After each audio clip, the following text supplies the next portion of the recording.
আমাদের device studio town hall 2026 এই বছরে আমরা কি করব এবং লাস্টের কিছু রিফ্লেকশন এই জিনিসটা নিয়ে আসলে এই টাউন হলটা।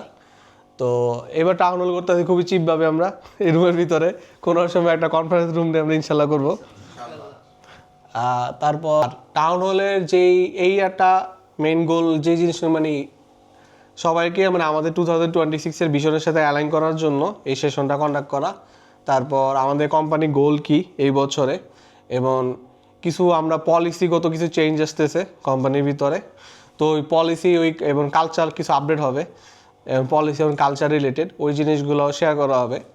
তারপর টিম মেম্বারদের ভিতরে ওনারশিপ বিল্ড করা, ডিপেন্ডেন্সি কমানোর জন্য এটা এই সেশনটা নেওয়া। তারপর আসে যে কীভাবে আমরা আসলে মানে ইম্প্যাক্ট তৈরি করতে পারি, শুধুমাত্র কাজ করাই না, doing the work is not main goal, যে creating the impact and deliver the value main goal হলো এটা, জাস্ট টাস্ক ওরিয়েন্টেড থেকে বের হয়ে আসা।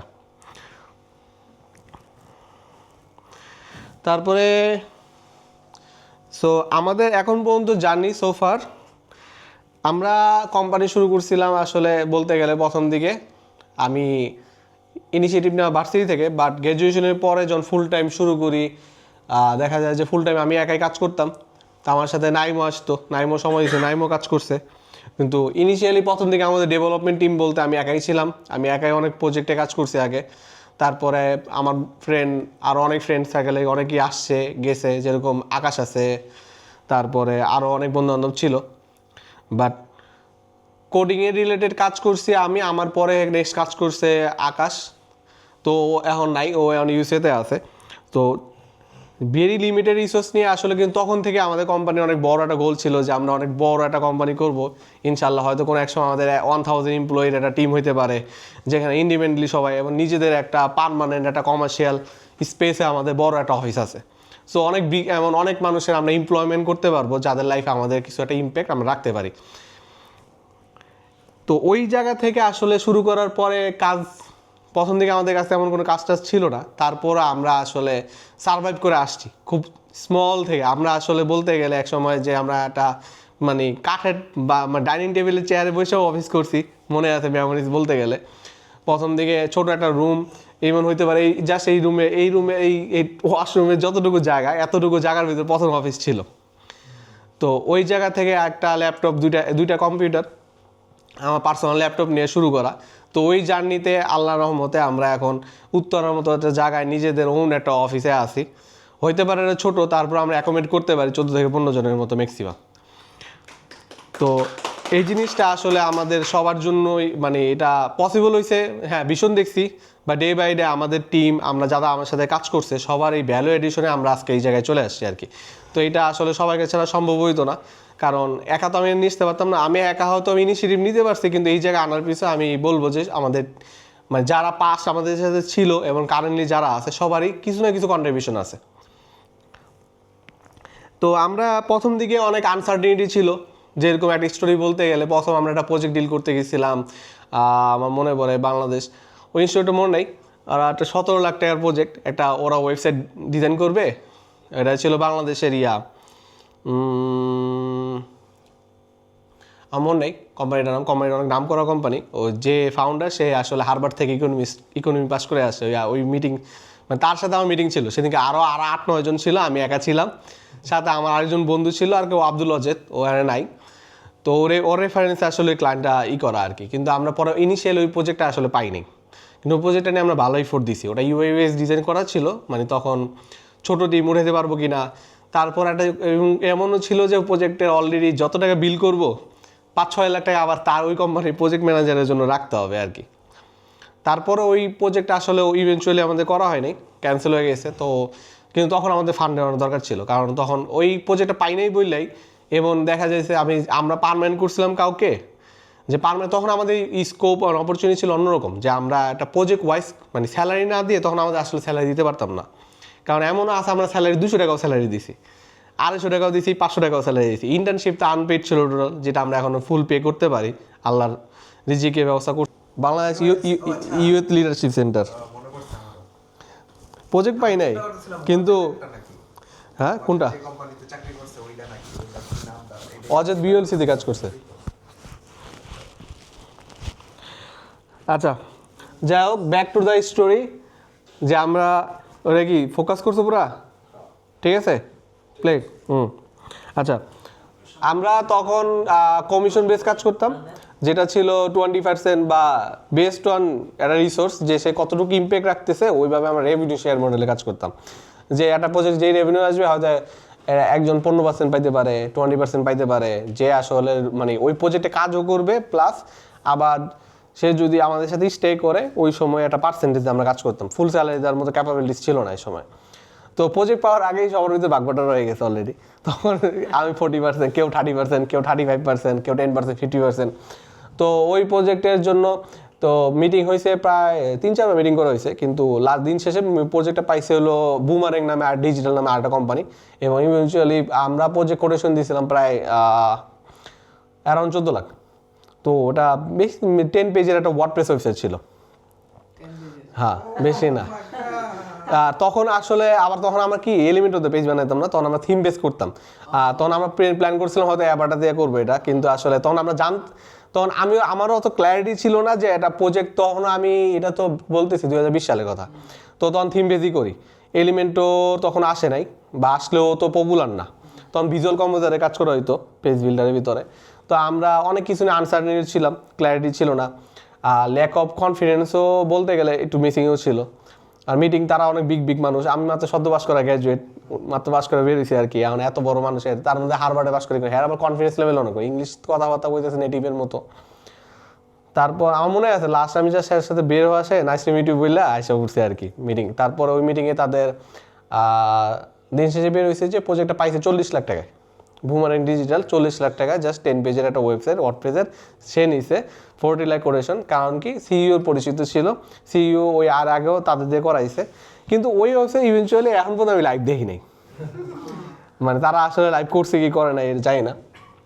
ওটা ভালো একটা প্রজেক্ট, কিন্তু প্রজেক্টটা যখন ফেল হয়েছে তখন আমাদের টিমের অলরেডি একজন তো কুইট করে ফেলছে, কারণ এই কোম্পানিতে থাকে লাভ নেই। কিন্তু কুইট করার আগে মানুষ যেটা করে, যে আমার আব্বা বলছে এই জায়গার হইতেছে না, আমার আম্মা বলছে এই জিনিস, এটা আমি অনেক আগের থেকে ফ্যামিলিয়ার এই ধরনের সিচুয়েশনের সাথে। আব্বা আম্মার ব্যাপার ফ্যামিলি নিয়ে আসি আমরা, যখন কোনো একটা জিনিস আমি নিজে আসলে মুখ দিয়ে ওই কারেজটা নিজের ভিতরে থাকে না, তখন আমরা আসলে ফ্যামিলি দিয়ে এক্সকিউজ তৈরি করার চেষ্টা করি।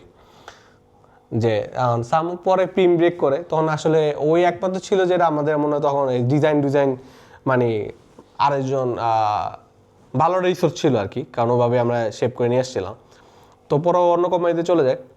তারপরে আমার বন্ধু বান্ধব আরও 15 তো পরে যে তার এই জায়গায় হইতেছে না, চলবো না, পরে হ্যাঁও চলে যায়।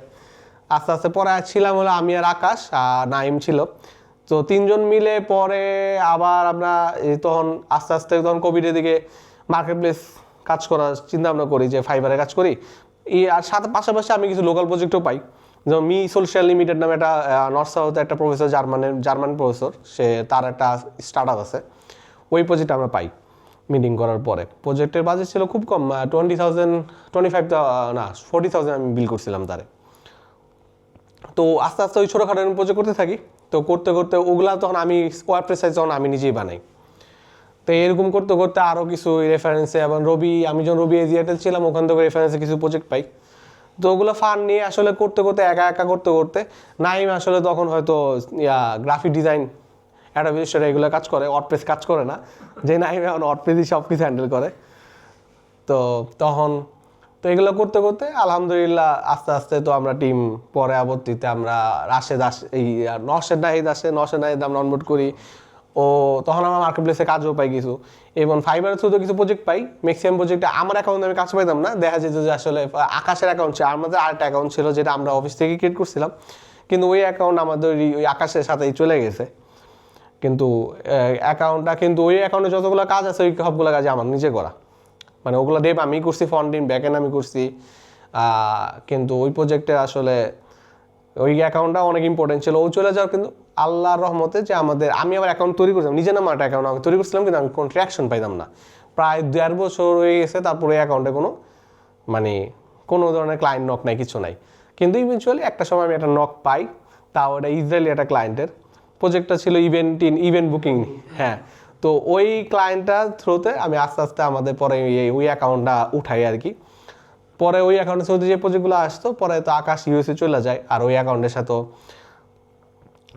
আকাশের সাথে আবার ওরকম লেনদেন ছিল যে ওই অ্যাকাউন্টে যেহেতু আকাশের নামে অ্যাকাউন্ট ছিল কিন্তু এখন কাজ করতে আমি, তারপরও একটা ছিল যে ওই অ্যাকাউন্টে যা প্রজেক্ট আসতো 30% রেভিনিউ ওই পাইতো, মানে ফাইবারে দেওয়ার পরও প্রজেক্ট আমি করার পরও আমি হয়তো আমরা 50% মতো রাখতে, মানে 100% 20% ফাইবার নিজে নিয়ে যায়, 30% ও নিয়ে যেতেছে, আর 50% থাকতো পরে ওটা আমরা নিয়ে আসতাম অফিসে ফান্ডে, ওখান থেকে আবার ভাগ হইতো পরে, যে কাজ করছে সে আবার 35%-এর মতো পাইতো, আবার যারা কাজ করে না যারা এমনি আছে সাপোর্টিভ হিসাবে যাদের স্যালারি দিতে পারতো তারা আবার এখান থেকে ডিস্ট্রিবিউট করা হতো কয়েকটা ভাগে। তো এইভাবে আসলে পরে পরে আল্লাহর রহমতে কাজ করতে করতে আমরা নাহিদ আসে, পরে রাশেদ আসে, পরে পান্ত তো আমার মনে আছে পান্তর ইন্টারভিউ আমি নিয়েছি সেদিনকে, মনে হয় অফিস আমরা ম্যাকমিলানের কাজ চলতেছে, অফিসে ক্লিনিং না কি জানি করতেছিলাম পান্তর, ম্যাকমিলানেরই একটা ডেলিভারি ছিল আর কি, সবাই ওই নিয়ে ব্যস্ত।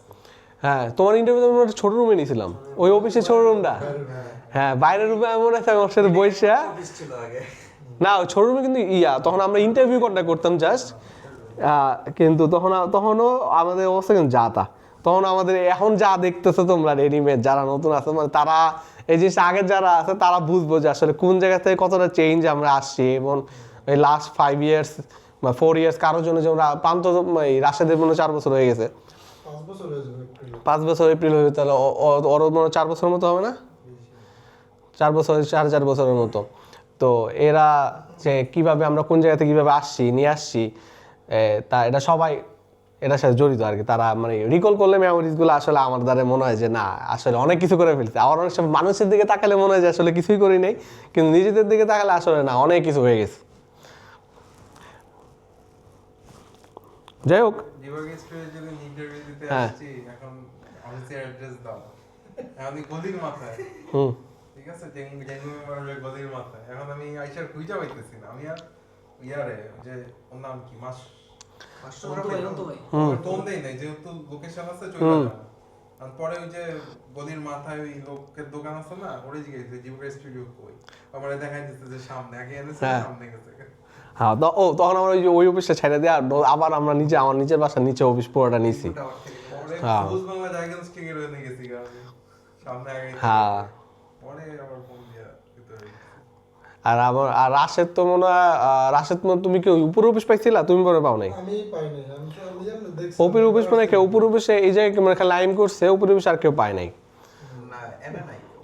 এই অফিসে উপর অফিস ছিল আমাদের একদম সেই লেভেলের, আমরা খালি আমার মনে আছে আমরা গরমের দিন এমনও পোলামেন আছে জামা কাপড় খুইলা খালি গায়ে অফিস করছি, খালি গায়ে অফিস করছি, কোনো জামা কাপড় নাই, মানে এত গরম, মানে তখন আমাদের কাছে এসি নাই। হ্যাঁ আর ওই অফিসটা নিয়েছিলাম আমার মনে আছে, ওই অফিসে কিছু ফান আমার কাছে আমার আম্মু আমার টাকা দিয়েছিল, প্রায় 30,000 টাকার মতো আম্মু দিয়েছিল ওই অফিসটা নেওয়ার সময়, কিছু জিনিস কিনতে হয়েছে, লাইট ডেকোরেশন ম্যাট নিচে ফ্লোরিং ম্যাট বিছাইছিলাম আর কি, তো আম্মু 30,000 টাকা দিয়েছিল। আর এসি যেটা হইলো এই প্রথম যে এসি কিনি আমরা, ওইটা তো আমার বাবারও আমার কিছু আউটপুট আছে যেটা আমি অ্যাকনোলেজ করি, আব্বা মনে আছে আমার 50,000 টাকা দিয়েছিল, যে শার্পের যে এসিটা এখন ওই যে ডেভেলপার রুমে আছে, তো ওটার সাথে আমি আবার 25,000 অ্যাড করে আব্বা তখন মানে অফিস তো চালাইতেছি সব, মানে আমি কইছি যে মানে কেমনে আব্বা রাজি হওয়ার কথা না, কারণ আব্বা কোনো সময় কোনো কিছু এগুলো নাই, কেমনে জানি কইছে আচ্ছা এটা এসি কিনে দিব, ও মনে আছে আমি আবার আব্বার কাজ করতাম, আমার বাবার যে কটনের যত এক্সপোর্ট ইম্পোর্টের যত ব্যবসা যত ইনভয়েস অ্যাকাউন্টস যা যা করা লাগতো, তো এগুলো আমি সব আমি নিজেই করতাম, তো এগুলো আমি ক্লাস 8 থেকেই করি। তো ওই হিসাবেও মানে মানে একটা পেমেন্ট একটা বিজনেস হয়েছে, যে বিজনেস দেখলাম যে প্রফিট মার্জিন ভালো, যে না ভালো একটা বিজনেস হয়েছে, তো ওই হিসাবে আব্বার বলছে যে একটা এসি লাগে গরম কষ্ট, কারণ আব্বা আবার অফিসে আইছিল দেখছে যে পোলাপাইন কী অবস্থা। যাই হোক ফ্যামিলির কিছু সাপোর্ট আছে যেটা ডিনাই করার মতো না, যে ওই সময়গুলোতে এই জিনিসগুলো অনেক ম্যাটার করে হয়তো। তারপর ওই জায়গা থেকে আমরা অনেক প্রজেক্ট হাতছাড়া হয়েছে, অনেক প্রজেক্ট পাইছি, অনেক প্রজেক্ট পাই নাই, অনেক মিস্টেক করছি, অনেক প্রজেক্ট যেই প্রজেক্ট করতে হয়তো লাগতো 3 দিন, এখন সেই প্রজেক্ট হয়তো তখন করছি 3 মাসে, তখন 1 মাসও করছি 3 মাসে করছি, যেই প্রজেক্ট এখন হয়তো বা দিলে আমি হয়তো 1 দিনের ভিতরেই ডেলিভার করা সম্ভব, যে তখন ডেডলাইন দিতাম 3 উইক লাগবে, বা তখন অনেক কিছু ক্ল্যারিটি ছিল না। তো এখন আমাদের কাছে নলেজের সাথে স্কিলের সাথে আমাদের কাছে ওই ক্ল্যারিটিটা আসছে বা কনফিডেন্সটা। তো প্রজেক্ট নাই করতে 0 থেকে এখন পর্যন্ত আমরা আলহামদুলিল্লাহ 500+ প্রজেক্ট ডেলিভার করছি বলতে গেলে। তো এটা ভালো একটা মাইলেশন 513 according to fibre, but other out of market place হিসাব করলে আমার মনে হয় এটা শুধু 500 না, এটা মোর দেন 800 প্লাস হয়ে যাবে আর কি। তারপরে আমরা যেটা করি পরে, এখন এই ইয়ারে যেটা হয়েছে যে আমরা প্রথম আমরা লেভেল 1 পাই, লেভেল 1 পাওয়ার পর লেভেল 2 পর আমরা এখন এজেন্সি হিসাবে আমাদের অ্যাকাউন্ট, ইন্ডিভিজুয়াল অ্যাকাউন্ট থেকে আমরা এজেন্সি অ্যাকাউন্টে মাইগ্রেট হয়েছি। তো ওখান থেকে আলহামদুলিল্লাহ এখন আমরা টপ রেটের এজেন্সি ইন ফাইবার। প্লাস এই বছরই, এই গত বছর 2025 সালে আমরা 100K রেভিনিউ ক্রস করি ফাইবারে। এবং আমরা এই এখন এক সময় ছিলাম আমি একা, তো এখন আমার সাথে এই পুরো টিম আছে, যে টিমটা আমরা এখন এই জায়গায় আসছি। ইনশাল্লাহ এই টিম নিয়ে আমরা হয়তো বা আরও বড় একটা সময় হয়তো এই রুমে অ্যাকোমোডেট করতে পারবো না, পুরো রিসোর্টই আমাদের নেওয়া লাগতে পারে, এরকম হইতে পারে। তো এখন আমাদের ভালো একটা গ্লোবাল ট্রাস্ট আছে ক্লায়েন্টের, ভালো একটা মানে আমরা হয়তো ক্লায়েন্ট আমাদের কাছে আসলে কাজ দেখলে ট্রাস্ট করে, মানে ডাউট করার কিছু নাই, মানে ওরা রিলায়েবল, অলরেডি আমরা মার্কেটের রিলায়েবল এজেন্সি হিসাবে স্টাবলিশড। গুগলে সার্চ করুক, রেপুটেশন জানুক, এআইতে দেখ, যেখানে দেখ না কেন, অলরেডি আমরা রেপুটেশন মানে ওয়েল রেপুটেড একটা কোম্পানি হয়ে দাঁড়াইছি।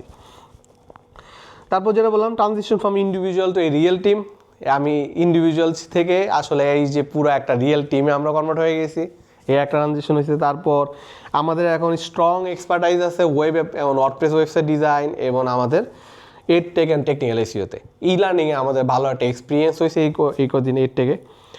তারপর product and plug in experience already চলতেছে এবং আমাদের অলরেডি 2টা ভালো মানে প্রোডাক্ট, আমরা একটা খুবই ভালো কাজ করতেছে আর আরেকটা আন্ডার ডেভেলপমেন্ট আছে, কিন্তু 2টাতে ট্র্যাকশন আছে। আই বিলিভ 2টা ভালো একটা প্রোডাক্ট হইতে পারে গ্লোবালি। এবং অলরেডি আমরা প্রোডাক্ট থেকে সব সময় যেটা চাইছি যে নোটিসেবল একটা অ্যামাউন্ট জেনারেট হোক, যেটা আমার মনে হয় এই বছর উইদিন 3 মান্থ আমরা জেনারেট করছি। প্রোডাক্ট রেভিনিউ আমাদের এখন পর্যন্ত টোটাল হয়েছে কত, 1856 সামথিং এত ডলারের মতো, যেটা আমরা আমার মনে আছে এই প্রোডাক্টের জন্য আমি থিম ফরেস্টে অ্যাকাউন্টও কিনছি 1 লাখ টাকা দেয়া, কিন্তু হ্যাঁ 1 লাখ টাকা আমার আসলে পুরাটাই জ্বলে গেছে। ওই থিম ফরেস্টে অ্যাকাউন্ট কিনে ওই অ্যাকাউন্ট থেকে আমি মনে হয় রেভিনিউ মনে হয় কত উঠাইতে পারছি, 1 লাখ না 75,000 টাকাতে পরে আমি অ্যাকাউন্টটা কিনছিলাম একজনের কাছ থেকে।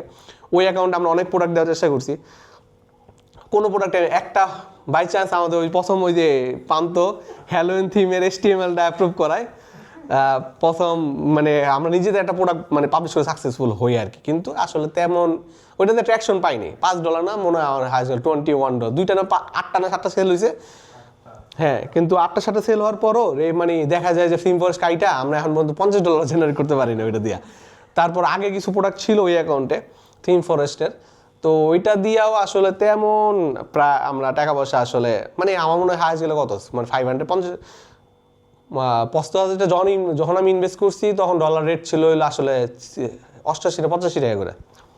এখন ডলার রেট অনেক, মানে এখন কন্টেক্সট চিন্তা করলে আসলে টাকা উঠে আসছে, কিন্তু আসলে না, তখন আমি যে সময় টাকা পাইছি আমি মনে হয় হয়তো 40,000 টাকা 45,000, বাকি 30,000 টাকার মতো অ্যাকাউন্ট লস। এবং ওই অ্যাকাউন্টের জন্য যতগুলো প্রোডাক্ট বানাইছি 6 মাস বা প্রোডাক্ট বানাইছি, বুকিং প্লাগ ইন বানাইছি, PDF প্ল্যানেট বানাইছি কিছুদিন আগেও একটা, মানে কোনো প্রোডাক্টই সাকসেস হয় নাই। প্রত্যেকটা প্রোডাক্টে মিনিমাম ইনভেস্টমেন্ট ধরতে গেলে 3 থেকে 4 লাখ টাকা খরচ আছে, মানে একটা প্রোডাক্টে যদি অ্যাকোমোডেট করতে যাই অপারেশন টাইম, কিন্তু এই প্রোডাক্টগুলো টোটালি লস, মানে এখান থেকে আমার কোনো জিরো রেভিনিউ।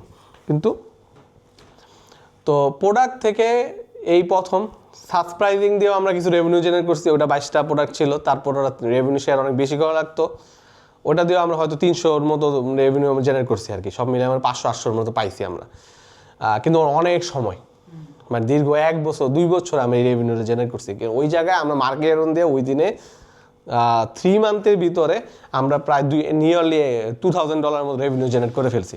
তো এটা হিউজ সাকসেস বলতে গেলে। প্রোডাক্টের নোটিসেবল আমরা ট্র্যাকশন দেখছি যে আসলে প্রোডাক্ট ওয়ার্কস, এবং এবার আইডিয়া বেল্ডের যে আইডিয়া আসলেই কাজ করে, যে এটা কাজ করতেছে, এবং এবার আমরা নিজেরাই লঞ্চ করছি, না থিম ফরেস্ট না কারো যা থাকবে আমি নিজেদের আন্ডারে।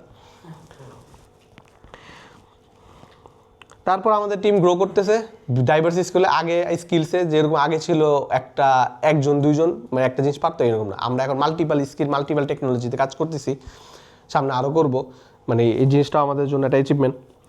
তো এই হলো আমাদের জার্নি সোফার। পরে করতে কই গেলাম আবার,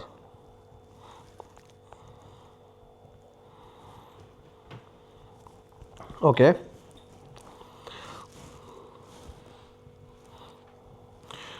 তারপরে আমরা আচ্ছা what did we achieve in last 2025-এ, এটা আমি অলরেডি আলোচনা করছি। তারপর সাম অফ দি, আমরা লাস্ট ইয়ার 2025-এ সবচেয়ে কম ক্লায়েন্ট সার্ভ করছি এবং 2023 থেকেও কম, 2024 থেকেও ক্লায়েন্ট সার্ভ করছি কম।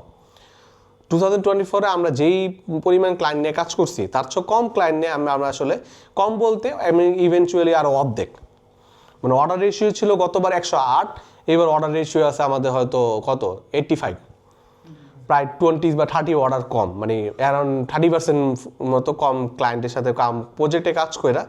কিন্তু যেটা আমরা কিন্তু গত বছর থেকে এই বছর আমরা 34% বেশি রেভিনিউ জেনারেট করছি। মানে কোম্পানি আমরা কাজ করছি কম ক্লায়েন্টের সাথে, কেউ রেভিনিউ জেনারেট করছি বেশি। হ্যাঁ, 34% আমাদের কোম্পানির রেভিনিউ গ্রোথ করছে লাস্ট ইয়ার 2024 থেকে 25-এর ভিতরে 34%-এর মতো।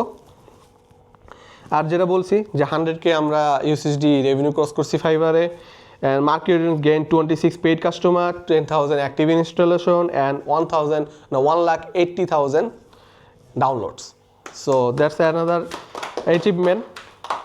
And reality check যে জিনিসগুলো আছে, টাস্ক ফোকাস টিম প্রোগ্রেস ছিল আমাদের। Too much dependency on individual, আমরা যার উপর ডিপেন্ডেন্ট হ্যার উপর টু মাচ ডিপেন্ডেন্ট, এরকম একটা জিনিস আছে। যেমন ইনকনসিস্টেন্ট কোয়ালিটি এন্ড ডেলিভারি, আমাদের কোনো প্রজেক্টের ডেলিভারি খুব ভালো, কোনো প্রজেক্ট ডেলিভারি ভালো না, কোনো একটা রিলিজ আমরা অনেক ভালো করতেছি, কোনো রিলিজে অনেক কিছু মানে হয়তো বাগ আছে, নাহলে ইস্যু আছে, নাহলে কমিউনিকেশন ঠিক নেই। তো এক একটা এক এক রকমভাবে হয়েছে।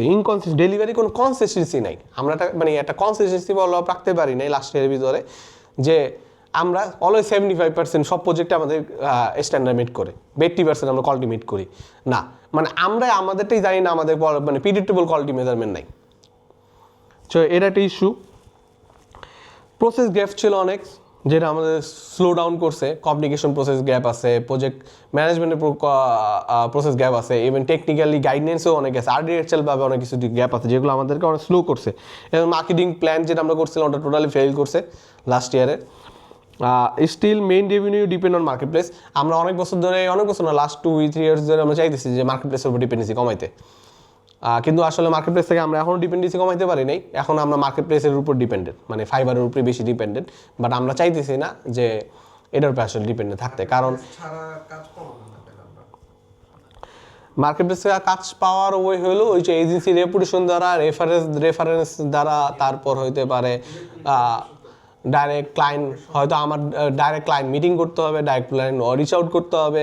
মার্কেটিং এর যদি ফেল হয় তাহলে আমরা মানে ক্লায়েন্টের সাথে ক্লায়েন্টের কাছে রিচ করব কেমন? সেটা তো লাস্ট ইয়ার, এই বছরে মার্কেটিং এবার আগে ডিফারেন্ট, এবার মার্কেটিং হয়তো এটা আমি আসতেছি। তারপর স্টিল এই মার্কেট প্লেস থেকে বেরোয় আসতে হবে, মার্কেট প্লেস বেরোয় আসতে হবে, এটা আমি নট মানে ক্লোজ করে দিচ্ছি তা না, this is the one media big, but কিন্তু এই মিডিয়াটা যদি কোনো সময় ফেল করে মানে তাহলে আমরা কিন্তু পুরাটাই ফেল করবো। মানে আমাদের 80% রেভিনিউ যেটা মার্কেট প্লেস থেকে আসে। আর এই বছরই আমরা ফাইবার থেকে রেভিনিউ জেনারেট করছি শুধুমাত্র এই বছরই 33,000, অ্যারাউন্ড 33,000, মানে $33,000 মতো। তারপরে আমাদের ভিশন 2026 হলো device studio will evolve from a service base agency into a product driven quality obsess technology studio. So আমরা চাই সার্ভিস ফার্স্ট এজেন্সি থেকে আমরা তোমাদের জন্য এটা ওকে, যেটা বলতেছিলাম যে আমরা সার্ভিস ফার্স্ট এজেন্সি থেকে আমরা চাইতেছি কোম্পানিটা প্রোডাক্ট ড্রাইভেন করতে, এবং আরেকটা জিনিস যেটা হলো আমরা প্রোডাক্ট ড্রাইভেন বলবো বাট প্রোডাক্ট ফার্স্ট কোম্পানি না, আমরা এখনও সার্ভিস ফার্স্ট থেকে বের হয়ে আসে পার্শিয়ালি, মানে সার্ভিস ফার্স্ট প্রোডাক্ট ফার্স্ট মানে দুইটাই আমরা ব্যালেন্স করে কাজ করতে চাইতেছি। এই বছরে এই গোল আছে, নেক্সট এই ইয়ার আমরা যেটা করছি, এই ইয়ার আমরা প্রোডাক্টও কাজ করছি, সার্ভিসও কাজ করছি, ব্যালেন্স করছি। এই বছর আর একটু এক্সটেন্সিভ হয়তো কাজ করার ইচ্ছা আছে প্রোডাক্টে। আর কোয়ালিটি এবার আরেকটা জিনিস যেটা হবে কোয়ালিটি অবসেসড, মানে আমরা কোয়ালিটি একটা মানে কোয়ালিটি হলো সব কিছু, কোয়ালিটি মাইন্ডসেট বিল্ড করা। এই বছর মেইন থিমই হলো আমাদের কোয়ালিটি অ্যান্ড এক্সিলেন্স। 2026-এর মেইন গোল হলো not fast, not task complete, delivered, main number 1 priority হলো কোয়ালিটি। যে যেন আমরা fewer low quality project deliver করতে পারি। স্ট্রং ইন্টারনাল সিস্টেম থাকবে, ইন্টারনাল জিনিসগুলো যেন আরও অপটিমাইজ করা যায়, প্রসেসগুলো ইমপ্রুভ করা যায়, কমিউনিকেশনগুলো আরও বেটার করা যেতে পারে এবং ডিসিশন মেকিংগুলো আরও ভালো করা যেতে পারে, প্রায়োরিটাইজগুলো আরও ভালো হোক, ক্লায়েন্ট কমিউনিকেশনগুলো ওয়ান টাইমে হোক এবং রিপোর্টগুলো কোনো কিছু মানে সব কিছু প্রিডিক্টেবল করতে পারলে এই বছর সব আমরা চাইছি যতটুকু প্রিডিক্টেবল করতে পারি। তারপর প্রফেশনাল আরও বেশি প্রফেশনাল হওয়া, professional and six for excellence, not just executor. এখন আমরা সবাই কাজ করি এক্সিকিউটর হিসাবে, একটা আসছে আমি এক্সিকিউট করে শেষ করলাম, না এরকম না, থাকতে হবে কি প্রফেশনাল বিহেভিয়ার থাকতে হবে এবং এক্সিলেন্স সিক করতে হবে। কাজটা আমি করছি এটা আরও কেমনে ভালো করা যায়, আরও কীভাবে বেটার করতে পারি। ওকে, তারপর 2026 বিজনেস গোল হলো আমাদের ক্লিয়ার নিশ পজিশনিং। আমরা চেঞ্জ করেন ভাই। তো আমরা চাইছি যে ক্লিয়ারলি ওটা হাতে নিয়ে নেবো, এটাও ভালো কথা যে আমরা কমফোর্টেবল লাগবে না, এটা হাতে নিলে লাল খেলে যাবো চলে। আচ্ছা, তো নিশ পজিশনিং আমরা করতে চাইতেছি যে এই বছর এতদিন আমরা আসলে মানে বর্ডে কাজ করতেছি, এই বছর আমরা কিছু নিশ পজিশনিং করব। একটা হলো এডটেক আর একটা আছে হেলটেক। কারণ শুধু এডটেকে করতে চাইতেছি না, কারণ হলো কারণ আমিও জানি না যে এডটেক আসলে ভালো হবে কিনা আমাদের জন্য। এডটেকে কাজ করছি অনেক, কিন্তু এডটেকে আসলে কতটুকু, বেশি কাজ করে। হ্যাঁ কিন্তু এর থেকে কতটুকু ক্লায়েন্ট রিচ আউট করতে পারবো, সো এটার ব্যাপারে আমার আনসার্টিনিটি আছে। তো হেলথ থেকে আমরা একটা প্রায়োরিটি রাখছি। তো এই দুইটা নিশে আমরা বেশি কাজ করবো, সাথে অ্যালং উইথ ওয়ার্ডপ্রেস ইকোসিস্টেম যেটা কাজ করতেছি ওগুলো সহ। তা প্রিডিক্টেবল মান্থলি একটা রেভিনিউ নিয়ে আসা, অ্যান্ড এই বছরের ভিতরে যে প্রিডিক্টেবল মান্থলি রেভিনিউ হবে তা না, বাট এই বছরের ভিতরে এই জিনিসটা আনা যে নেক্সট ইয়ার যেন আমি বলতে পারি এই জানুয়ারি মাসে আমার 10,000 আসবে, পরের মাসে আমি ফেব্রুয়ারি মাসে হয়তো 5,000 আসতে পারে, বাট আই ক্যান প্রিডিক্ট। এখন আমার যদি কেউ জিজ্ঞাসা কালকে ওইটা, আমি বলবো যে নো আইডিয়া, কালকে 0 হইতে পারে এই মাসে রেভিনিউ, মানে এতটাই আনসার্টেনিটি আছে। মানে আমরা কোনো মাসে হয়তো 0 কামাইতেছি, কোনো মাসে হয়তো 10,000 কামাইতেছি, মানে টোটালি আনপ্রিডিক্টেবল, যেটা আমাদের জন্য কোম্পানি স্কেল করা টাফ, হায়ার করা টাফ, পার্মানেন্ট করা টাফ, গ্রোথ করা টাফ, সব কিছু আনপ্রিডিক্টেবল। সো এটা একটা চ্যালেঞ্জ যেটা আমরা এই বছর এটা ব্রেক করতে চাইতেছি আর কি। যেরকম আমরা লাস্ট ইয়ার প্রোডাক্টের একটা জিনিস ব্রেক করছি, এটাও একটা জিনিস ব্রেক করার ইচ্ছা আছে। তারপরে স্ট্রং ক্লায়েন্ট কোয়ালিফিকেশন প্রসেস। আর এই বছর আমরা খুব চুজি ক্লায়েন্টের সাথে, সব ক্লায়েন্টের সাথে কাজ করবো না, চাইতেছি কিছু মানে ক্লায়েন্টগুলো আসলে কোয়ালিফাইড করতে, মানে ক্লায়েন্টগুলো যে ভালো ক্লায়েন্টের সাথে কাজ করা যায় এবং যেগুলো কাজের সাথে ক্লায়েন্টের সাথে কাজ করলে আসলে মানে প্রজেক্টটা ক্লোজ হইতে বেশি সময় লাগে, বেশি সে প্রসেসের সাথে ফিট হইতেছে না, আমরা যতই তার ট্রাই করি না সে তার মতোই আসলে ইনভেন্ট কাজ করতে, এই ধরনের ক্লায়েন্টগুলোর সাথে একটু বের হয়ে আসা, একটু এডুকেটেড, একটু ভালো ক্লায়েন্টের সাথে কাজ করা। এরপর launch and grow at least 2-3 scalable product. আমরা 2-3টা স্কেলেবল আরও 2টা প্রোডাক্ট এই ইয়ারে লঞ্চ করবো ইনশাল্লাহ।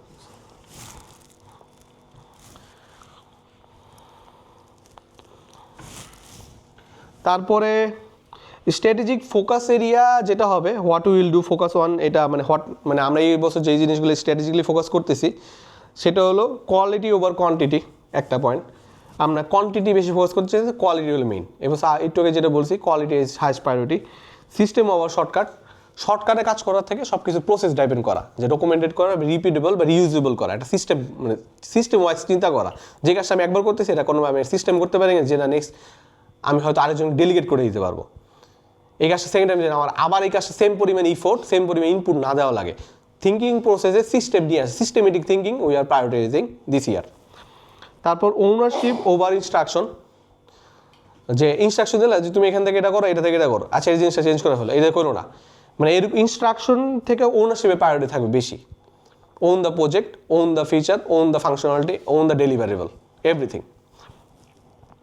Long term reputation over short term money, যে আমরা এবার ক্লায়েন্টে হয়তো প্রজেক্টে কোনো একটা প্রজেক্ট হয়তো শর্ট টার্মে মানি অনেক প্রজেক্ট ফান্ড জেনারেট করতে পারবো, ওইটা থেকে বেশি প্রায়োরিটি থাকবে যে আসলে লং টার্ম রেপুটেশন কীভাবে বিল্ড করা যায়, ক্লায়েন্টকে আমি কীভাবে ক্লায়েন্ট এক্সপিরিয়েন্স বেটার করতে পারি, ক্লায়েন্ট সার্ভিস থেকেও না, ক্লায়েন্ট সার্ভিস থেকেও না, ক্লায়েন্ট সার্ভিস অবভিয়াসলি বেটার হইতে হবে, it's part of our responsibility এবং এটা আমাদের জন্য, এটাতে কোনো কম্প্রোমাইজ নেই।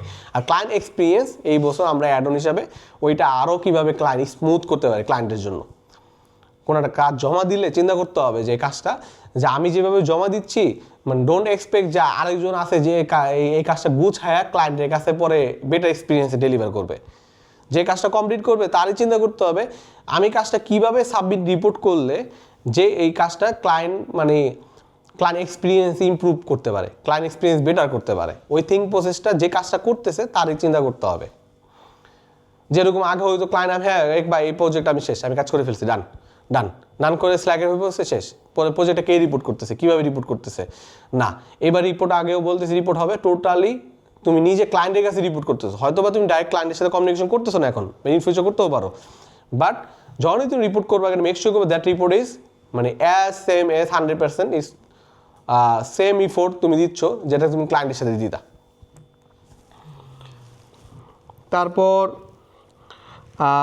ডিবাগার স্টুডিওতে আমরা how we behave at debugger studio মানে বিহেভিয়ারাল যে চেঞ্জগুলো আমরা এক্সপেক্ট করতেছি, যেটা বললাম আবার ওনারশিপ ওভার দ্য এক্সকিউজ থেকে আসলে ওনারশিপটা নেওয়াটা বেশি। এই বছরের থিমই হলো যেটা বললাম কোয়ালিটি, এক্সিলেন্স, ওনারশিপ এবং সিস্টেমেটিক থিঙ্কিং। তারপর ক্ল্যারিটি ওভার অ্যাজামশন, যে আমার মনে হয় এটা হইতে পারে, এই ধরনের কোনো মানে কথাবার্তা আমরা চাইতেছি না, ক্ল্যারিটি আনা। নলেজের তুমি যেই জায়গায় উইক, তোমার যেই জায়গায় ক্ল্যারিটি নেই সেই জায়গায় তোমার নলেজটা তাহলে আসলে কম, ওই জায়গায় নিজে স্কিলে ফোকাস করো, ওই জায়গায় লার্নিংয়ে ফোকাস করো, ওইটাতে আরও বেশি প্রায়োরিটি স্কিলে ডেপথে যাও। ডেপথ না থাকলে তোমার কাছে ক্ল্যারিটি থাকবে না। তারপর কোয়ালিটি ওভার স্পিড, স্পিড থেকে কোয়ালিটির ফোকাস বেশি, যে আমি হ্যাঁ খুব তাড়াতাড়ি করে ফেলছি, প্রজেক্ট ডান, ডেডলাইনের আগে করে ফেলছি, বা ডেডলাইন মিস হইতেছে না, ডেডলাইন ওয়ান টাইমই করছি, কিন্তু কোয়ালিটির অবস্থা খুব জাতা, হইলে হবে না। তারপরে respect time, energy and people. Respect time, energy and people, এটা দ্বারা আমি বুঝাচ্ছি যে সময় রেসপেক্ট করো। সবাইকে আমি রিকোয়েস্ট করবো সময় রেসপেক্ট করার, কারণ তোমার সময় তুমি রেসপেক্ট না করলে তোমার কারণ আর পুরো টিমেরই সময় উল্লাপাল্টা হয়ে যেতেছে। ডিপেন্ডেন্সি কাজগুলো যখন থাকে কিছু কিছু প্রজেক্টে আমাদের কোলাবোরেশন করতে হয়, তো ওই জায়গায় আমাদের টাইমে রেসপেক্ট করতে হবে, টাইম প্রোডাক্টিভ করতে হবে। আমি ওই সময় বসে বসে ওই যে নাইম বিন সাইদ রিলস দেখলে হবে না, আমি নাইমেরও কইতেছি রেসপেক্ট টাইম, নিজের এনার্জি এবং পিপল সবাইকে রেসপেক্ট করতে হবে। কারণ যখন তুই টাইমে রেসপেক্ট করতেছিস না, এটা নাইম হোক অন্য কেউই হোক না কেন, আসলে তাহলে আমি আসলে পিপলের রেসপেক্ট করতেছি না, ইন অর্গানাইজেশন রেসপেক্ট করতেছি না, আমার সাথে যারা কোলাবোরেশনে কাজ করতেছে তাদেরকে আমি রেসপেক্ট করতেছি না। বাট রেসপেক্ট সবাই ডিজার্ভ করে, তো এই জিনিসটা এবং পিপল এই জায়গায় টাইমে রেসপেক্ট করতে হবে। টাইমটা কোনোভাবেই মানে ইউজলেসভাবে হালায় রেখা মানে এটা মানে ওভাবে কাজ করলে হবে না। তো এই একটা জিনিস। সো এই একটা কোট শেয়ার করে, যেটা হলো success is no longer just delivery, success is repeatability and scalability. এখন আর সাকসেস তুমি জাস্ট ডেলিভার করলে সাকসেস না, তোমার প্রজেক্টটা তুমি আসলে কতটুকু রিপিটেবিলিটি, তুমি রিউজেবিলিটি কম্পোনেন্ট ইউজ করতে পারতেছো, রিউজেবল সিস্টেম ইউজ করতে পারতেছো, রিউজেবলভাবে কাজ করতে পারতেছো এবং স্কেলেবল কিনা কাজটা ফিউচারে। অলওয়েজ এই জিনিসগুলো চিন্তা ভাবনা থাকতে হবে। প্রজেক্টে খালি কমপ্লিট করা মানে তোমার গোল না। তারপর আমরা টিম কালচার অ্যান্ড গোলস।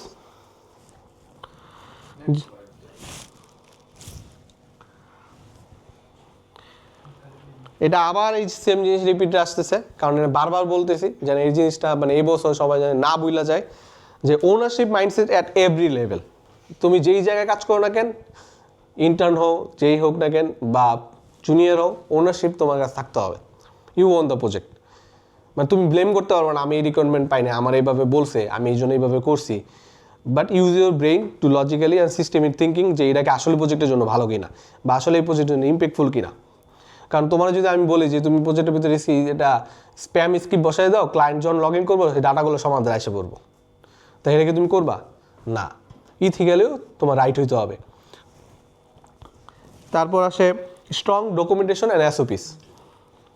যে কাজে যেই কাজ করো না কেন অবশ্যই ভালো ডকুমেন্টেশন করার চেষ্টা করো এবং স্ট্যান্ডার্ড অপারেশন প্রসেস মেনটেন করো, যেটা আমরা বলি বেস্ট প্র্যাকটিস মেনটেন করা, মিস্টেক লগ আপডেট করা এবং টেস্ট কেসগুলো ভালোভাবে লেখা, সময় দেওয়া, প্ল্যানিং আগে করা, তারপর কোড লিখতে বসা। কিন্তু আমরা যেটা করি আগে এক্সিকিউশনে চলে যাই। সো বেশি টাইম ইনভেস্ট করো যে প্রজেক্টটা বুঝতে, কোয়ালিটি প্যারামিটার সেট করতে, কোয়ালিটি স্ট্যান্ডার্ড সেট করতে, তারপরে কাজটা তুমি এক্সিকিউশন করো। ক্লিয়ার রোল অ্যান্ড রেসপন্সিবিলিটিস, সবাইকে কিছু রোল অ্যান্ড রেসপন্সিবিলিটি সবগুলো ক্লিয়ার অ্যান্ড মানে সবাই ডিফাইন থাকবে। Skill deep not surface level learning, মানে তুমি জাস্ট হালকার উপরে ঝাপসা জানো এই ধরনের নলেজ দেওয়ার হবে না, স্কিলটা ডেপতে যাইতে হবে। যেটা বললাম স্কিল ডেপ থাকলে তোমার ক্ল্যারিটি থাকবে। তারপর আসে leadership develop inside the team.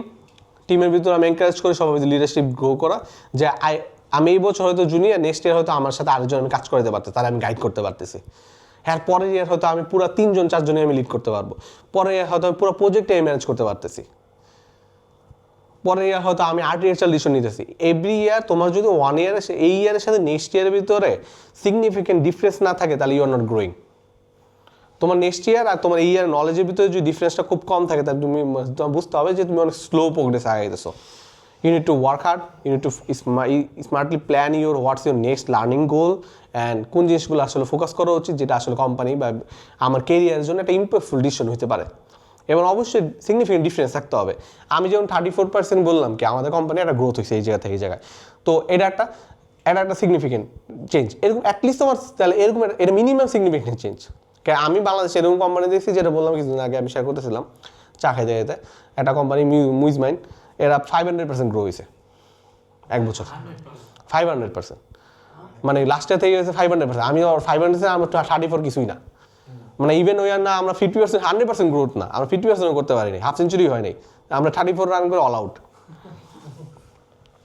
তো বাট 34 ইজ আমাদের জন্য সিগনিফিকেন্ট, যে আমরা হ্যাঁ আগের বছর না তার আগের বছর আবার তার আগের বছর গ্রোথ ছিল আমাদের 51% না 44%, মানে 23 থেকে 24 থেকে 25 হ্যাঁ গ্রোথটা কমে আসছে।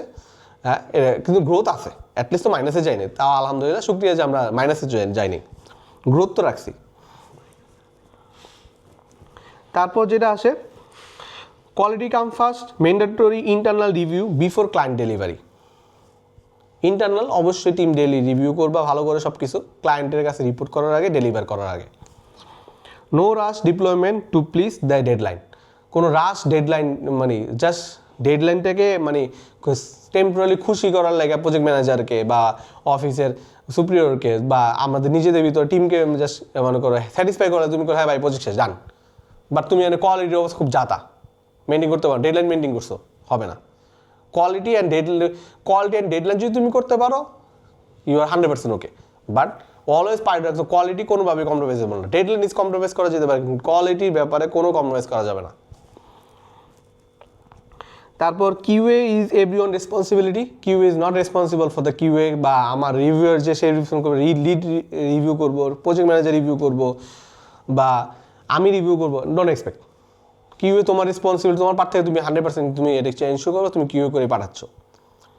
যদি তোমার কিউএর পরও যদি তোমার আরেকজন সিগনিফিকেন্ট তোমার ভিতরে এই জিনিস ইস্যু পাইতেছে, মানে you are not doing good work, তো এই জিনিসগুলোতে মানে এমফেসাইজ করতে হবে যে না আমি আমার প্রজেক্টে কিউএ করে অনেক ভালো আমি যে জিনিসগুলো ফিডব্যাক খাই, সেলফ মাইন্ডফুলনেস নিয়ে কাজ করা।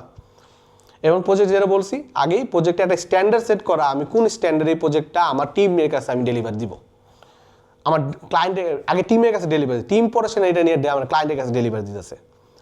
But you are the first initiator বা you are the main role, যে ওনার যে প্রজেক্টটা তুমি কাজ করছো, তোমার টিম তোমাকে সাপোর্ট করতেছে এক্সটার্নালি হালকা পাতলা এটাকে আরও পলিশ করার জন্য। বাট তুমি যদি 100% পলিশ করতে পারো, ইটস অলওয়েজ অ্যাকনলেজ এবং অ্যাপ্রিসিয়েট করি আমি হায়েস্ট।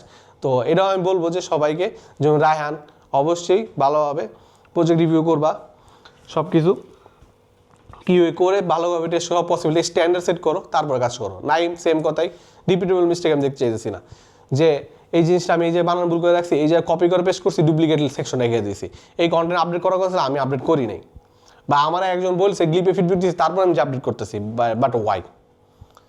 এই জিনিসগুলো মাইন্ডফুলনেস নিজের ভিতরে আনা না, আমার এই জিনিসটা কন্টিনিউয়াসলি আপডেট করা লাগে, তো আমার নিজে থেকে মাসেল মেমোরি হয়ে যাওয়ার কথা যে আমার এই জায়গাটা আপডেট করতে হবে, এটা আমি কন্টিনিউয়াসলি করি, এটা তো আরেকজন বলার জন্য আমি কেন বসে থাকবো?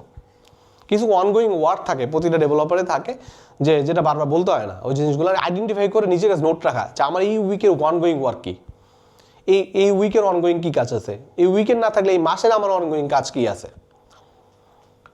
বা আমার আজকের দিনে কোনো অনগোয়িং কাজ আছে কিনা।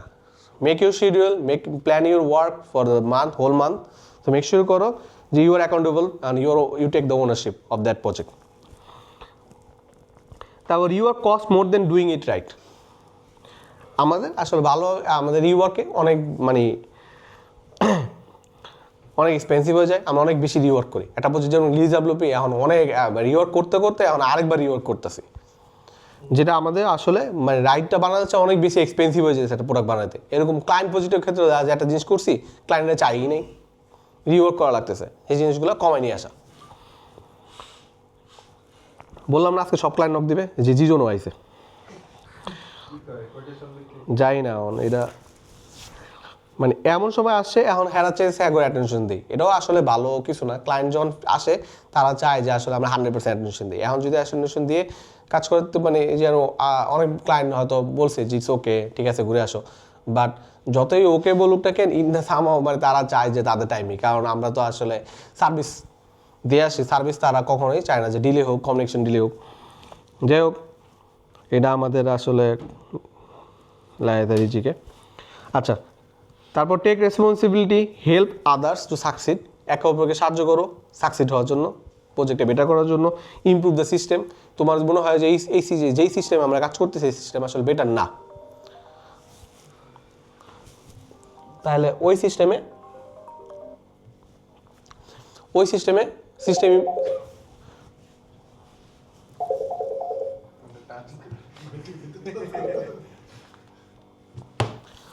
তাহলে ওই সিস্টেমে আসলে কাজ করা থেকে মানে তোমার কোনো সাজেশন থাকতে পারে সিস্টেমটা ইমপ্রুভাইজ করার জন্য, তোমার কোনো সাজেশন থাকতে পারে এই জিনিসটা একটা প্যাকেজ বানানোর জন্য, তোমার কোনো সাজেশন থাকতে পারে এই প্রসেসটা ইমপ্রুভাইজ করার জন্য, এই টেস্ট কেসটা আরও বেটার করার জন্য, তোমার কোনো সাজেশন থাকে ডিজাইনটা আরও বেটার করার জন্য। ইমপ্রুভ দ্য সিস্টেম মানে improve the way we think logically, systemic approach that can be improve, that can be update, that can be modified.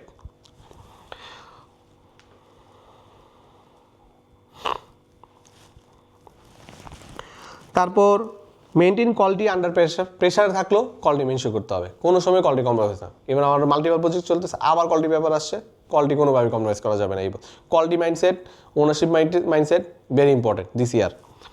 এক লাইকে ওনার, আবার বললাম না মানে আমি যেভাবে চিন্তা করতেছি you are part of that, মানে you should think like a owners, যে ওনার হলে আমি প্রজেক্ট কেমনি থিঙ্ক করতাম, বা ইভেন ক্লায়েন্টের মতো চিন্তা করা, যে আমার প্রজেক্টটা দিছে, যে প্রজেক্টের ওনার তার মতো চিন্তা করা, তার এক্সপেকটেশন কেমন। তারপর আবার চিন্তা করা মানে কোম্পানির ভ্যালু স্ট্যান্ডার্ড অনুযায়ী চিন্তা করা, আমি যে এই কাজটা এইভাবে করে যা দিয়ে দিলাম, এই কোম্পানি কি এই স্ট্যান্ডার্ডে কাজ করে না, এই কোম্পানির স্ট্যান্ডার্ড গোল কি, কোম্পানি এক্সপেকটেশন লেভেল কতটুকু, ওই এক্সপেকটেশন স্ট্যান্ডার্ডে ডিজাইন করা, ওই এক্সপেকটেশন স্ট্যান্ডার্ডে টেস্ট করা, ওই এক্সপেকটেশন স্ট্যান্ডার্ডে প্রজেক্টটা স্টেজিংয়ে উঠানো, তারপরে ওই স্ট্যান্ডার্ডে প্রজেক্টটা ক্লোজ আউট করা, ওই স্ট্যান্ডার্ডে কমিউনিকেশন করা। তারপর এই জিনিস so at a course skill get you hired but mindset get you promoted.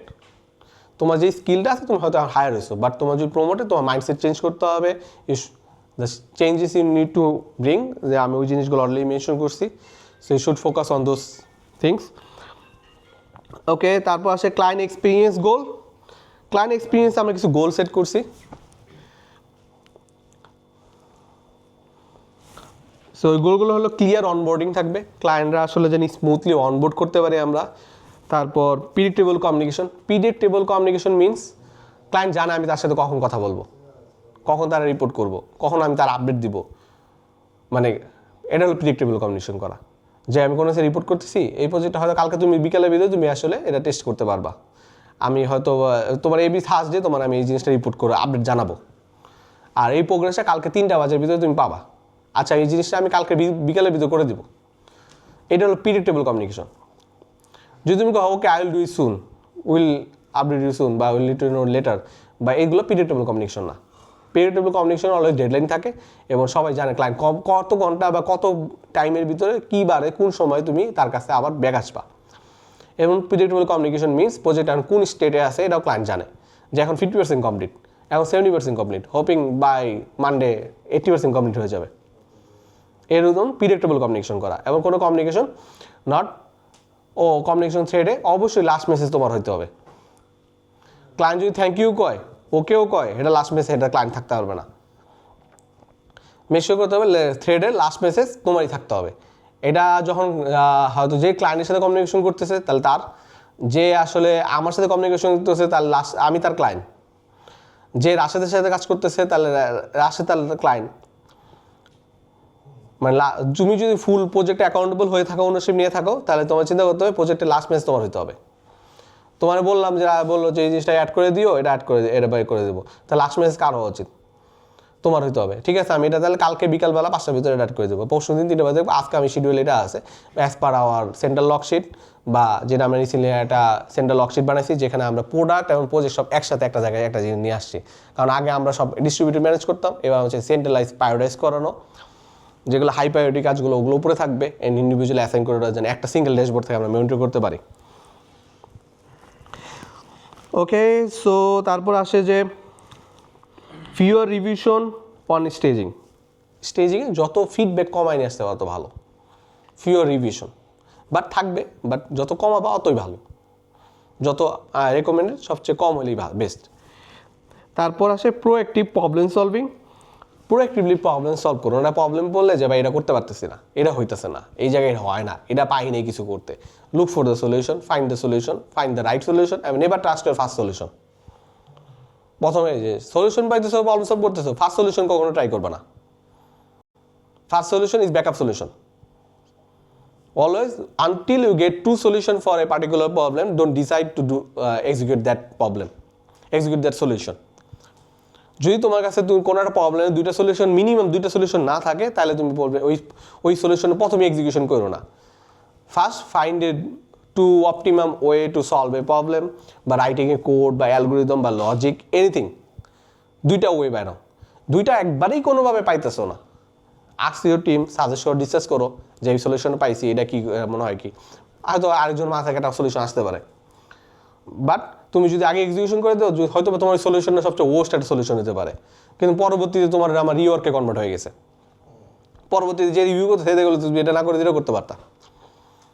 So এই জন্য অলওয়েজ সেকেন্ড একটা থট দেওয়া নিজের সলিউশনের উপরে। নো বাগস অন প্রোডাকশন, যেটা বলছি ফিওর রিভিশন থাকতে পারে স্টেজিংয়ে, বাগস থাকতে পারে স্টেজিংয়ে, বাট প্রোডাকশনে নো বাগস। প্রোডাকশন এনভায়রনমেন্টে কোনো ক্লায়েন্টে যদি আমি ডিপ্লয় করে দিছি, প্রোডাকশন এনভায়রনমেন্টে কোনো বাগই থাকতে পারবে না। And by the way, we are debuggers. হ্যাঁ, মানে আমরা বাগ সলভ করি বাট প্রোডাকশনে যাওয়ার আগে। তারপর নিজেকে একটা সাবজেক্ট ম্যাটার এক্সপার্ট হিসাবে কনফিডেন্ট হিসাবে স্টাবলিশ করা এবং ক্লায়েন্টকে ওভাবে দেখানো। তুমি একটা চ্যানেলে কমিউনিকেশন করো, যেটা তুমি একটা subject matter expert. Never lose your ego, never lose your ID. মনে করো যে কেউ যেন তোমার তো সুপ্রিয়র না হয় নলেজে, মেক শিওর কি you are superior on knowledge. যেরকম তুমি কারোর সাথে কোলাবোরেশন করতেছো, কেউ যদি তোমার আঙুল দিয়ে দেখায় যে তোমার এই জিনিসটা তো ঠিক নেই, না আমি টিমের জন্য বলতেছি না, আউটসাইডের কমিউনিকেশন করতে তুমি যদি মনে করো যে ক্লায়েন্টের সাথে কমিউনিকেশন করতে যে তুমি একটা স্টেটমেন্ট বললা, যে স্টেটমেন্টটা তুমি আসলে অ্যান্সার দেওয়ার আগে তুমি কি এটা ভেরিফাই করো নাই, বাট ক্লায়েন্ট একটা প্রপোজ করছে সলিউশন দ্যাট সাউন্ডস ওকে এবং পারফেক্ট এবং তোমার তো বেটার সলিউশন, তাহলে তুমি কিন্তু তোমার সাবজেক্ট ম্যাটার এক্সপার্ট হিসাবে যে ক্যারিবিলিটি আছে ওটা তুমি হারায় ফেলবা। তো ক্লায়েন্টের সাথে কমিউনিকেশন করার সময় বা টিমের সাথে, এটা টিমের সাথেও রেকমেন্ডেড যে তুমি যখন তোমার নলেজ যত তুমি যুক্তিতে জিততে পারবা এবং তোমার সলিউশন যত অলওয়েজ বেটার প্রপোজ হবে, তোমার ক্যারিবিলিটি অত বাড়বে। এটা এমন যদি ক্লায়েন্টেরও যদি টিম থাকে, তাদের যদি তারা যদি তোমার একটা কোডের ভিতরে একটা ইস্যু ফাইন্ড আউট করে বা একটা লজিক্যাল বেস্ট প্র্যাকটিস তোমার রেকমেন্ড করে, তুমি আসলে রেকমেন্ড করতে পারো নাই, তুমি তোমার ক্রেডিবিলিটি হারায় ফেলছো। তো এই জন্য বললাম অলওয়েজ মেক শিওর করবা তুমি একটা সাবজেক্ট ম্যাটার এক্সপার্ট, ওই হিসাবে তুমি ক্লায়েন্টের কাছে নিজের ইমপ্রেশনটা ধরে রাখার জন্য always double check what you are saying, what you are writing and what solution you are proposing, এবং ওটা ক্লায়েন্টের বিজনেসের সাথে এভ্যালুয়েট করে কিনা, ওটা ইম্প্যাক্টফুল কিনা, এগুলো মেক শিওর করেই তারপরে এই জিনিসটা করতে হবে। So we are not just developers, we are partners in the outcome. আমরা আসলে ডেভেলপার হিসাবে চিন্তা করবো না, আমরা চিন্তা করবো আমরা ক্লায়েন্টের পার্টনার, আউটকামের পার্টনার। যে আউটকামটা আসবে that we feel both proud. Just developer হিসেবে ডেভেলপমেন্ট জবটা করাটাই আমাদের গোল না। ওকে, পরে road map Q1, Q2, Q3 and 4।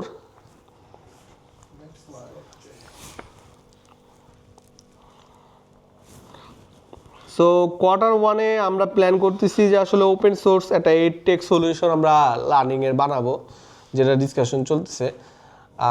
এটা কাইন্ড অফ মুডলের মতো। মুডল হয়তো অনেকে নাম শুনতে পারো, এটা পিএইচপির একটা ই লার্নিং মানে প্যাকেজ, ওপেন সোর্স, অনেক পপুলার ওয়ার্ল্ড ওয়াইড। অস্ট্রেলিয়ার একটা কোম্পানি বানাইছে এটা। তো এরকম আমরা একটা ওপেন সোর্স লারাভেলের একটা ই লার্নিং বানাইতে চাইতেছি, যেটা দিয়ে আমরা ওপেন সোর্স করে দিব। হয়তো কিছু জিনিস বেসিক ফ্রি থাকবে, অনেকগুলো জিনিস পেইড। আমরা এটা চাইছি কাইন্ড অফ থিঙ্ক করতেছি আমরা লারাভেলের একটা সিএমএস এর মতো লার্নিং সিএমএস এর মতোই, যেখানে থিম ইনস্টল করা যাবে, যেটা হেডলেস হিসাবে ইউজ করা যাবে, যেটা প্লাগ ইন ইনস্টল করা যাবে। হ্যাঁ, লারাভেলের ভিতরে আমরা প্লাগ ইন দিয়ে ওটা করতে পারবো, প্লাগ ইন ইনস্টল করে সেটা রাখবো, যে হয়তো প্লাগ ইনগুলো সব premium. Plug in can be develop by other developer, ওটা ডকুমেন্টেশন এনশিওর করতে হবে। Goal is very big, but ensure করতে হবে যে আদার ডেভেলপাররাও যে আমাদের মানে কোলাবোরেশন করতে পারতেছে। এখন আমরা যেগুলো প্লাগ ইন বানাতেছি সেগুলো আমরাই ওনার, আমরা ওগুলো প্রিমিয়ামে চার্জ করবো। বাস থিং লাইক ওয়ার্ডপ্রেস একটা ইকোসিস্টেম, লারাভেলের একটা টেকের একটা ইকোসিস্টেম, লার্নিং প্ল্যাটফর্ম ডেভেলপ করা ইকোসিস্টেম। এটা মাল্টি টেনেন্ট হইতে পারে, এটা ক্লাউড হোস্টে হইতে পারে, এটা শেয়ার হোস্টে হইতে পারে, বাট ওই ধরনের একটা টেক এটা আস্তে আস্তে মানে এখনই যে যা বললাম এই সব আমি এই বছরই বানায় ফেলবো তা না। ইটস এ বিগ গোল, মানে বিগ স্কেলেবল ভিশন, যে হয়তো উইথিন নেক্সট 2028 আমরা একটা ভালো একটা প্ল্যাটফর্ম দাঁড়াইতে পারে। তো এই বছরের ভিতরে আমার প্ল্যান আছে এই কোয়ার্টারের ভিতরে অ্যাটলিস্ট প্রথম লারাভেল এমভিপিটা বানানো ওপেন সোর্সের। তারপর open source ecommerce solution for listing, product bookings, AI indication. AI indicated কোনো একটা প্লাগ ইন বা ই-কমার্স টার্গেট করে আমরা আর একটা প্লাগ ইন প্রোডাক্ট লঞ্চ করবো রিলিজাবিলিটির পরে, এটা একটা প্ল্যান আছে। ওটা একটা এমভিপি ফার্স্ট ভার্সন যাবে, ওপেন ফ্রি ভার্সন না, নট পেইড ভার্সন। এটা হইতে পারে লিস্টিং বুকিং বা এআই ইন্ডিকেটেড কোনো ফিচার নেই, ওটা আমি এখনো শিওর না, ওটা আমরা পরে আর R&D করে পরে ডিসাইড করবো আর কি। তারপর এই বছর আমরা ক্লায়েন্টদের native mobile app development service দিতে চাচ্ছি। হয় ফাইবার আমরা গিগ খুলে ফেলবো আর কি, যে এমন গিগটা প্রমোটও করবো, এবং সার্ভিস হিসেবে আমরা ওয়েবসাইটে এনলিস্টেড করবো যে আমরা মোবাইল অ্যাপ সার্ভিস দিই, ক্লায়েন্ট রিকোয়েস্ট করলে আমি করবো নেটিভ অ্যাপ অনলি। ব্যাকএন্ড যেহেতু আমরা এই পে করতেছি ফ্রন্ট-এন্ড আসলে, তাহলে এটা না করা আমাদের জন্য এটা মানে আমরা আসলে অনেক ক্লায়েন্ট হারাইতেছি এই জন্য। যেরকম আইকানের ক্লায়েন্ট সার্ভিস আরেকটা ক্লায়েন্ট কোম্পানি দিয়ে হইতেছে, আর এটা আমরা ইজিলি করতে পারি, ফ্রন্ট-এন্ড ইজ জব, ব্যাকএন্ড আমরা করি, এমন আমি গেম টেম বানাইতেছি, তাহলে একটা আর্ট হিসাব এটা আমরা অফার করবো। আর কোয়ার্টার টু প্ল্যান হলো release the paid version of LMS, যেটা বললো ওপেন সোর্স, ওটা একটা পেইড ভার্সন, কোনো একটা প্লাগ ইন ছোটো করে আপাতত বানানো, যেটা সেল করতে পারি। তারপর পেইড ভার্সন ই-কমার্স প্রোডাক্ট, যেটা ওই যে ফার্স্ট ভার্সন যেটা লঞ্চ করবো Q1-এ, Q2-তে ওটা পেইড ভার্সন লঞ্চ করা, একটা ছোটো একটা ফিচার নিয়ে, যত স্মল আকারে করা যায়। তারপর কোয়ার্টার টুতে আমরা একটা মোবাইল অ্যাপ লঞ্চ করবো অ্যান্ড্রয়েড iOS-এর জন্য, টু টেস্ট আওয়ার ক্যাপাবিলিটিস এবং শোকেস দ্য পোর্টফোলিও। কারণ আমাদের আসলে সার্ভিস লঞ্চ করার পরে নিজেদের আসলে কাইন্ডলি কিছু শো করতে লাগে প্রজেক্টগুলো। তো এই অ্যাপটা লঞ্চ করার ইচ্ছা আছে, কিছু একটা হয়তো ওটা প্রোডাক্ট হইতে পারে, যে আমরা অ্যাপ লঞ্চ করলাম, ওটা প্রোডাক্ট যেভাবে চললো, প্লাস আমরা নিজেরাও মানে ক্যাপাবিলিটি হিসেবে দেখলাম যে আসলে কী কী চ্যালেঞ্জেস আসে অ্যাপ স্টোরে একটা প্রোডাক্ট পাবলিশ করার জন্য, কী কী চ্যালেঞ্জেস আসে আসলে প্লে স্টোরে পাবলিশ করতে জন্য, কারণ এটা আমরা এখন অনেক ক্ল্যারিটি নেই আমাদের কাছে। তো ওই ক্ল্যারিটিটা আনবো আর কি মোবাইল অ্যাপে। তার মানে Q1 Q2 আসলে মোবাইল অ্যাপ সার্ভিসটা নিয়ে স্টেবল করতে যাবে, হয়তো ক্লায়েন্ট অনবোর্ড করতে পারি নাও করতে পারি, বাট Q3-তে হয়তো আমরা এই কনফিডেন্সটা বিল্ড করে Q3-তে ফুল ফ্লেজে আমরা হয়তো সার্ভিসটা প্রমোট করবো আর কি। Q3 গোল হলো open source health solution focus একটা প্রোডাক্ট ডেভেলপ করা। চাইলে আমরা Q3-তে ওই এডটেক LMS রিলেটেড কিছু আরও জিনিস করতে পারতাম, বাট না, আমরা ট্র্যাকশন দেখতে চাইতেছি আসলে কীরকম, ওটা বেস্ট অন কাস্টমার ফিডব্যাক পরে ডিসাইড করবো আরও কী কী মডিউল কোনটা প্রায়োরিটাইজ করা যায়, কী করা যায়, ইটস এ লং জার্নি। তো এর আগে আমরা হেলথটেকে আরেকটা প্রোডাক্ট লঞ্চ করবো আর কি, ওই LMS দিয়ে লার্নিং দিয়ে, কিন্তু এটা ফোকাস করার ইচ্ছা আছে আমাদের এজ কেয়ারে, হেলথটেকের এজ বা কেয়ার গিভার ইন্ডাস্ট্রি টার্গেট করে, because this industry growing heavily around the world. অস্ট্রেলিয়াতে হিউজ এজ কেয়ার, এই কেয়ার গিভারের হিউজ ডিমান্ড, নার্সিংয়ে হিউজ ডিমান্ড, তোমার USA-তে হিউজ ডিমান্ড, ক্যানাডাতে হিউজ ডিমান্ড, জাপানে মানে ডিমান্ড প্রচুর। অলরেডি অনেক কোম্পানি কাজ করতেছে, বাট নিচ ডাউন করলে তারপরও অনেক লেস কম্পিটিশন। তো হেলথটেকে ইউরোপে অনেক কেয়ারগিভার আছে, জার্মানিতে হিউজ, প্রত্যেকটা কান্ট্রি সাফারিং ফ্রম। তো এই ধরনের সিস্টেমে এদের EBB একটা সিস্টেম আছে, আমি অলরেডি নিয়ে অনেক R&D-তে আসি, মানে একটা কেয়ার গিভার লাইভ ওই লোকেশনে গেছে কিনা, কতক্ষণ ছিল, ও clock in clock out time, ওটা GPS সেন্টার দেওয়া, এবং ওই জায়গায় আসলেই সে ক্লক ইন করতে পারবে থ্রু মোবাইল অ্যাপ।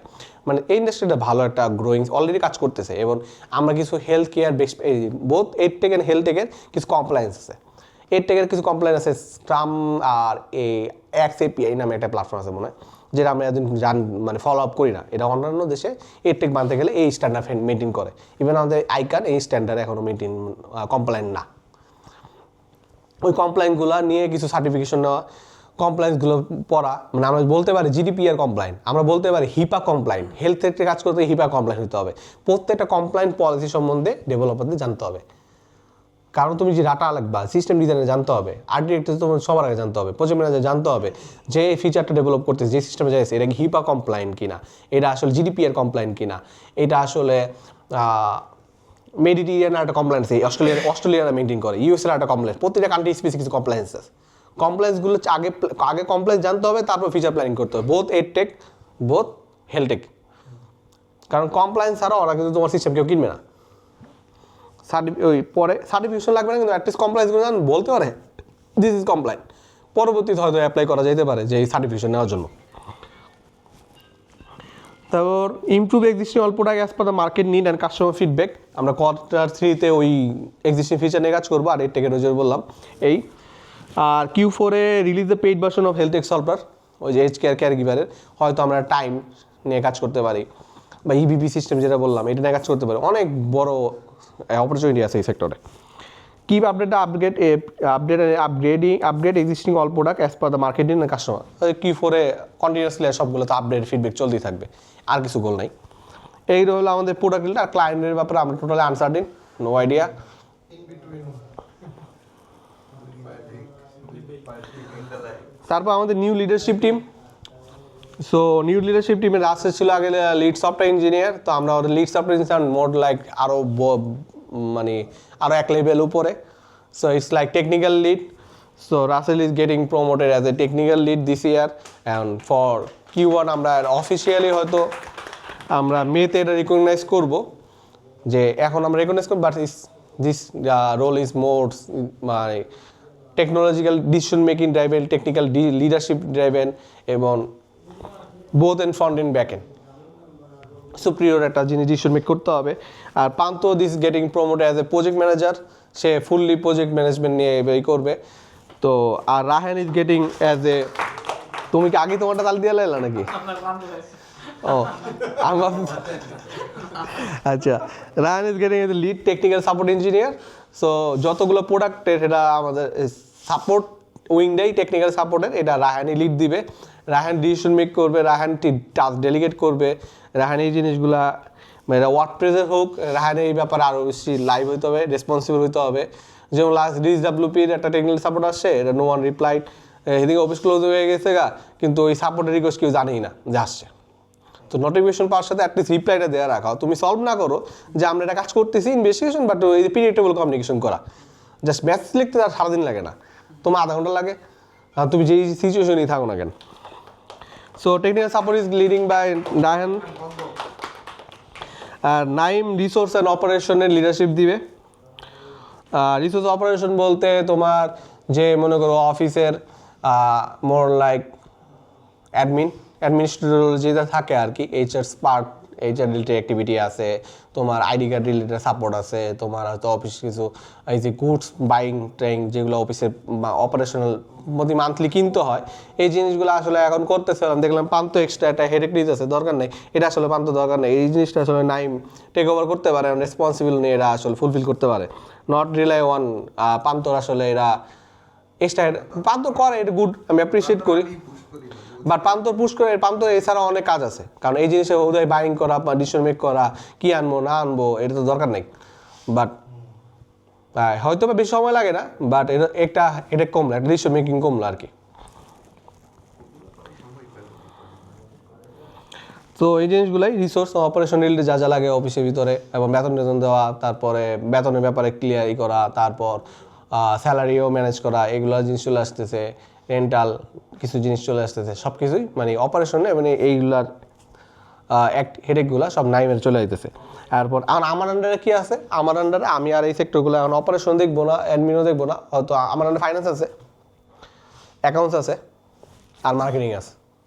এই বছর আমি ফুল ফ্লেজ মার্কেটিং কাজ করতে চাইতেছি, এই বছর আমি চাইতেছি না তোমাদের যে টেকনিক্যালি, একসময় হয়তো আমি নিজেই টেকনিক্যাল লিড ছিলাম, প্রজেক্ট ম্যানেজারও করছি, তোমরা যখন লিঙ্ক দিয়ে যাও দেখবা আমি টেকনিক্যাল লিড সফটওয়্যার ইঞ্জিনিয়ার একসময় ছিলাম, গত সাল থেকে এত সাল পরে আমি প্রজেক্ট ম্যানেজমেন্টে আসছি, পরে আসে এখন হলো আমারই ডিভাইড হয়ে মনে করো যে পান্ত আর ইয়ার রিসোর্স যাইতেছে, একসময় আমি রিসোর্স ম্যানেজ করতাম, ওইটাও যাইতেছে, সাপোর্টও তো আমি কাজ করছি, কারণ কমিউনিকেশন, তো ওই জিনিসগুলো রায়নের কাছে আমি আমার পার্টটারেই অনেকগুলো ডিস্ট্রিবিউশন করে, কারণ আমি মনে করি যে you guys are doing better than me right now, আমি আসলে এই জিনিসগুলো আমার তো ভালো তোমরা এখন করতেছো, মানে আমি হয়তো মেন্টরশিপ দিতে পারি, গাইডলাইন দিতে পারি, বাট কাজ পারফরমেন্সের দিক দিয়ে তোমরা আরো বেটার ডিসিশন মেক করো, তোমরা আরো বেটার নলেজ রাখো এই সেক্টরগুলোতে ইন ডেপথ।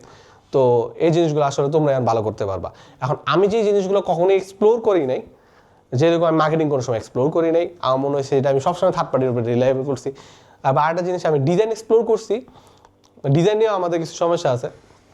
মানে আমার এক্সপেকটেশন ডিজাইন যেই লেভেলে ওই লেভেলে আমি ডিজাইন এখন আমি ডিজাইনার অনবোর্ড করতে পারিনি ওই লেভেলে। ইনশাল্লাহ কোনো এক সময় এফোর্ট করতে হলে করবো, কারণ ডিজাইন এক্সপেকটেশন আমাদের অনেক হাই।